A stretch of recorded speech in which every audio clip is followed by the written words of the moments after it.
Middle east യുദ്ധഭൂമിയിൽ നിന്ന് ലോകത്തെ ഞെട്ടിക്കുന്ന വാർത്തകളാണ് പുറത്തുവരുന്നത്. മാസങ്ങളോളം കാണാതിരിക്കുകയും കൊല്ലപ്പെട്ടുവെന്ന് അഭ്യൂഹങ്ങൾ പടരുകയും ചെയ്ത ഹമാസ് സൈനിക വക്താവ് അബു ഉബൈദ വീണ്ടും പ്രത്യക്ഷപ്പെട്ടിരിക്കുന്നു. ഇറാൻ കേന്ദ്രീകരിച്ച് രൂപപ്പെട്ട പുതിയ യുദ്ധമുഖത്ത് ഹിസ്ബുള്ളയും ഹൂതികളും നടത്തുന്ന നീക്കങ്ങൾക്ക് പിന്തുണ പ്രഖ്യാപിച്ചുകൊണ്ടാണ് അദ്ദേഹം രംഗത്തെത്തിയിരിക്കുന്നത്. ഹമാസിന്റെ സായുധ വിഭാഗമായ അൽ ഖസാം ബ്രിഗേഡ്സിന്റെ മുഖമായ അബു ഉബൈദയുടെ പുതിയ പ്രസ്താവന കേവലം ഒരു പ്രസംഗമല്ല, മറിച്ച് മിഡിൽ ഈസ്റ്റിലെ പ്രതിരോധ ഗ്രൂപ്പുകളുടെ ഐക്യദാർഢ്യ പ്രഖ്യാപനമാണ്. ഹിസ്ബുള്ളയും ഹൂതികളും നടത്തുന്ന സൈനിക നടപടികൾ പരസ്പര ധാരണയോടെയുള്ളതാണെന്ന് അദ്ദേഹം വ്യക്തമാക്കി. മേഖലയിലെ സംഘർഷം പുതിയ തലത്തിലേക്ക് കടക്കുമ്പോൾ എല്ലാ പോരാളികളും ജാഗ്രത പാലിക്കണമെന്ന് അദ്ദേഹം ആഹ്വാനം ചെയ്തു.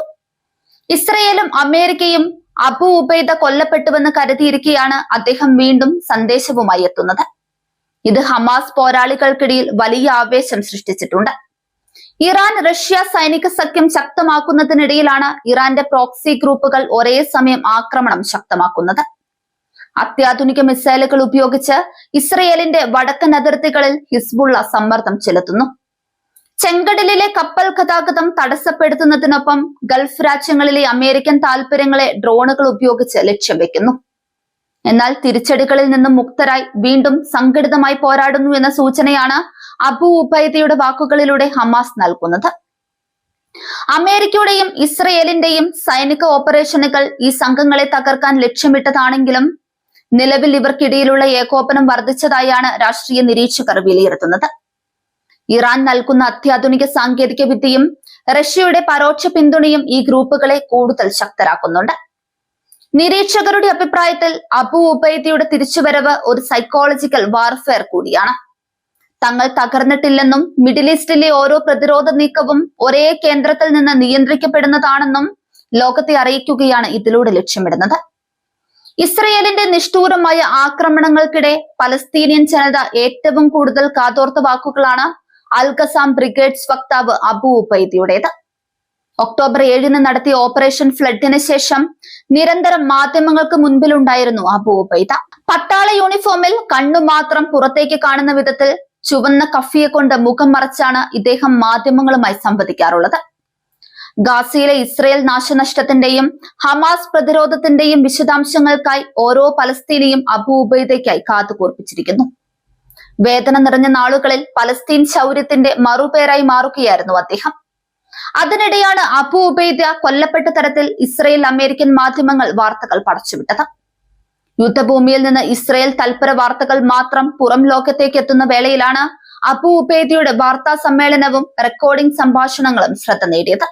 ആശയവിനിമയ സംവിധാനങ്ങൾ തകരാറിലായ ഗാസയിൽ അബു ഉബൈദ നൽകുന്ന വിവരങ്ങൾക്കായി കാത്തിരിക്കുന്ന അറബ് മാധ്യമങ്ങളും നിരവധിയാണ്. ഖസാം ബ്രിഗേഡ് തകർത്ത ഇസ്രയേൽ ടാങ്കുകളുടെയും ആയുധങ്ങളുടെയും എണ്ണമടക്കം വസ്തുനിഷ്ഠമായ വിവരങ്ങളാണ് അദ്ദേഹത്തിന്റെ വാർത്താ സമ്മേളനങ്ങളുടെയും സംഭാഷണങ്ങളുടെയും സവിശേഷത. 2002 അബു ഉബൈദ ഔദ്യോഗികമായി ഹമാസിന്റെ ഭാഗമാകുന്നത്. അൽ ഖസാം ബ്രിഗേഡിന്റെ ഫീൽഡ് ഉദ്യോഗസ്ഥനായിരുന്നു നിയോഗം. 2005 ഗാസയിൽ നിന്ന് ഇസ്രയേൽ പിന്മാറിയ ശേഷം ഖസാം ബ്രിഗേഡിന്റെ വക്താവായി. അന്നു മുതൽ ഇസ്രയേലിന്റെ ഹിറ്റ് ലിസ്റ്റിലെ ആദ്യ കോളങ്ങളിൽ അബു ഉബൈദയുണ്ട്. ഇദ്ദേഹത്തെ വകവരുത്താൻ ജബലിയയിലെ വീടിന് നേരെ ഇസ്രയേൽ സേന ബോംബാക്രമണം നടത്തിയത് 4 തവണയാണ്.